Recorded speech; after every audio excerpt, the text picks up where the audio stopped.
j'acquiesce à votre demande. Raël, pourquoi donc être obligé de faire une espèce de religion qui se dit athée, qui se dit « soyez intelligent, ne croyez pas », alors qu'au départ, il faut croire que vous avez rencontré des extraterrestres sans témoins, sans traces, sans rien d'autre qu'un message que déjà à l'époque où vous l'avez eu, ce contact, on pouvait le lire dans des livres de Jean Sandi, de Robert Charroux, d'Éric Van Daniken et de d'autres.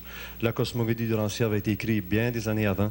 Alors pourquoi partir ce mouvement où vous êtes le chef de file, le pape, comme j'ai dit tantôt? Mais tout simplement parce que c'est moi qui ai reçu le message et puis je l'amène. Oui. C'est tout. Mais vous savez, ici, j'ai des livres. Hein? Une quantité de gens honnêtes là, qui ont reçu aussi des messages. Vous faites une différence entre honnête et moi? Non, au contraire. Je pense que ce sont des gens... Tiens, Paulette Mercier du Québec. Oui. Elle dit pas c'est le livre qui dit la vérité. Forcément, puisque c'est pas le livre qui dit la vérité. Hein? Regardez son titre. Mais regardez son titre. C'est toute la différence. Et si c'était vrai? C'est ça. Elle n'est pas loin. Elle n'est pas bête. Oui. C'est sûr. Mais vous êtes, excusez le terme, effronté. Effronté, je crois pas. Si vous prenez un dictionnaire, c'est pas exactement ce que ça veut dire. Ce serait quoi? Mais si vous adressiez maintenant à Jésus, par exemple, vous pourriez lui dire la même chose. Oui.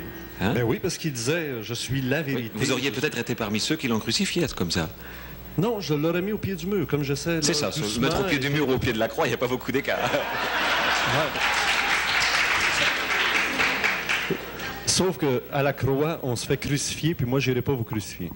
Parce que je sais que vous m'avez déjà menacé de poursuite en justice si je répéterais ici encore la même formule. Vous dites le frère de Jésus? Je me dis pas, c'est la vérité. Et Jésus est ressuscité une fois mort. Oui. On attendra une fois que vous serez mort si vous allez ressusciter. C'est pas du tout la même mission, mais vous verrez aussi quelque chose arriver, c'est sûr. Bon, alors dites-moi la différence entre la mission de Jésus et la mission de Raël. Jésus était là pour parler à des primitifs. Encore une fois, il faut bien comprendre que tous les gens qui étaient avec Jésus étaient des primitifs. Ouais. Que ce soit Paul, Pierre, tous les apôtres étaient des primitifs, des pauvres pêcheurs. Si vous allez faire un tour en Afrique du Nord et vous voyez des gens qui pêchent avec un filet, allez essayer de leur expliquer la génétique, essayer de leur expliquer les mathématiques supérieures, vous allez avoir des problèmes. C'est des primitifs, c'est des gens qui vraiment vivent en regardant la moindre étoile dans le ciel comme un présage divin, en regardant tout ce qui peut se passer dans l'univers comme quelque chose de mystérieux et d'incompréhensible. Et ces gens-là, on leur demandait de comprendre un message. Et c'était impossible. Donc on leur a dit, voilà, il faut nous croire. Et le message de Jésus, c'était « Croyez-moi, je vais faire des tas de miracles, des tas de choses que vous ne comprendrez pas pour vous prouver qui je suis. » Et chaque fois que Jésus marchait sur l'eau, c'était les Elohim qui, avec un système scientifique très évolué, le maintenaient sur l'eau. Chaque fois qu'ils guérissaient les malades, c'était eux qui intervenaient. Moi, ma mission n'est pas la même. Je m'adresse à des gens qui ne sont plus des primitifs. Je m'adresse à des gens qui sont capables de comprendre. Je m'adresse à la raison, je ne m'adresse pas à la foi. Et c'est toute la différence. Alors, quel est ce message? C'est un message d'amour, un message de paix, un message d'intelligence. C'est un message en rapport avec ce que sera la religion du 3e millénaire, c'est-à-dire une religion basée sur l'infini, sur la dimension cosmique de l'être humain, se sentir relié avec les étoiles, avec les atomes qui nous composent, avec plus petits que les atomes et avec plus grands que les étoiles, puisque ça va dans les deux directions. L'infini, c'est le symbole que je porte là, c'est nous sentir tout d'un coup unis. On le retrouve ici sur ce très beau tableau qu'on devrait peut-être expliquer parce que les gens, depuis le début de l'émission, ils le voient de loin, là, puis ils ne peuvent pas comprendre. C'est une des choses les plus fabuleuses des messages des Elohim, parce qu'on pourrait se dire, bon, comme vous l'avez dit tout à l'heure, voilà un monsieur qui rencontre des extraterrestres, des petits hommes verts, comme certains le disent parfois, et puis c'est gentil, n'importe qui peut le faire. Et puis il y a un message. Il y a un message avec une dimension scientifique, une dimension philosophique, qui est extrêmement puissante. Vous savez, si j'étais simplement arrivé en disant, voilà, j'ai rencontré des martiens, et puis il faut leur faire une maison pour les accueillir, je ne pense pas que Victor Legendre m'aurait rejoint. Si des théologiens, des prêtres, des scientifiques me rejoignent, c'est qu'il y a quelque chose sous le vernis. Il faut regarder sous le vernis et on s'aperçoit, par exemple, c'est une petite partie, c'est la pointe de l'iceberg que nous sommes, donc nous sur une planète, ça tout le monde le sait. On commence par ici. On commence par ici, c'est l'être humain. C'est ça. Et nous sommes composés de cellules, ça nous le savons très bien aussi. C'est dans ces cellules on trouve des chromosomes. Dans ces chromosomes, qui sont donc les petits X qui sont là, on trouve le code génétique, donc l'ADN, la double spirale de l'ADN. Et dans ça, on le connaît aussi, on trouve à l'intérieur des atomes. Des molécules et des atomes. Et les atomes sont composés de particules. Et là, la connaissance humaine s'arrête. Dans l'infiniment petit, on peut pour l'homme, on ne va pas plus loin pour l'instant. Mais ça. les Elohim nous expliquent, ils nous amènent un message en nous expliquant, voilà, les particules des atomes sont des univers. Et dans ces univers, on trouve des galaxies. Dans ces galaxies, on trouve des systèmes solaires. Vous savez, et ça, il faut le dire malheureusement, il y a un gros travail de vulgarisation scientifique à faire, que tous les scientifiques savent ça, c'est que les étoiles sont... chaque étoile est un soleil. Ça, il faut le dire. à part quelques-unes, hein, à part les quelques planètes de notre système solaire et les quelques On ne les quelques appelle rares. pas des étoiles, C'est ça. celles-là. Mais Non, pour c'est quelqu'un qui est dans la rue, qui ne connaît pas, il voit une étoile. Et on lui dit qu'est-ce que c'est cette étoile? On lui dit c'est Jupiter. Alors que Jupiter est une planète. Mais donc, en gros, à part les quelques-unes qui sont visibles, ce sont toutes des étoiles. Et donc, ces systèmes solaires, notre Soleil est une étoile. Il y a des planètes qui gravitent autour, dont la nôtre. Et sur ces planètes infiniment petites, il y a des êtres humains comme nous.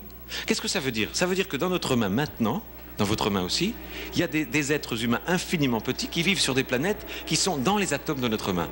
Et ça, c'est une dimension fabuleuse. Ça veut dire que quand on regarde le ciel une nuit d'été, toutes les étoiles qu'on voit sont situées dans le corps d'un être immense, qui n'est toujours pas Dieu. Ouais, j'allais vous dire. Bien sûr que non, puisque cet être, il est situé sur une planète, et probablement en même temps que nous, il regarde le ciel en se disant, mais est-ce qu'il y a des êtres qui vivent ailleurs? On a Et le ainsi de suite. vertige, on a le vertige. C'est vertigineux. Ben oui. Bien sûr que c'est vertigineux.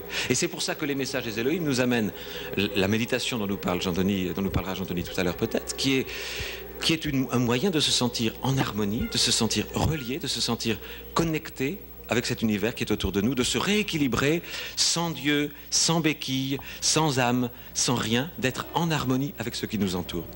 Voilà, en résumé, pourquoi ces messages sont absolument fantastiques. Si on tourne la page, Raël, et qu'on regarde le phénomène ufologique en tant que tel, c'est un peu ma spécialité sur l'émission. On taxe des fois Richard Glenn d'être un capoté des extraterrestres pour avoir étudié énormément de cas d'atterrissage, de contactés ici au Québec et ailleurs à travers le monde. On a payé le voyage à un type qui est venu du Pérou pour qu'il nous explique son histoire. Et voici son livre. Et monsieur ne connaît pas Raël ni le mouvement raélien. Il arrive avec un symbole très semblable, l'étoile de David, à l'intérieur duquel on trouve le fameux Y qu'on avait à Terre des Hommes, là, à l'Expo 67. Mais comment se fait-il que ces êtres à lui ne ressemblent pas aux êtres que vous avez rencontrés? Mais ils ressemblent à lui, comme ceux que vous avez rencontrés vous ressemblent. Ils avaient la barbe, les cheveux un peu comme vous les avez. Ils me ressemblent vraiment à ça. Il y a souvent ceux qui disent avoir vu des êtres comme ça, là. Les petits, ils ressembleraient plus aux Japonais qu'à moi. Hein.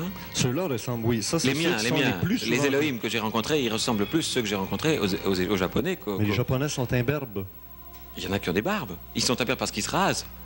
Non, la plupart sont imberbes. Ah, mais je rentre du Japon, je peux vous dire qu'il y a beaucoup de gens qui sont barbus. Bon, des Japonais barbus. Vous êtes allé au Japon?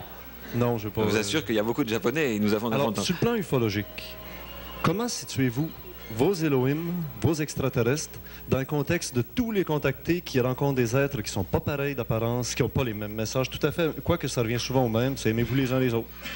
Des témoins d'apparition, il y en a sur la Terre 50 millions. C'est énorme.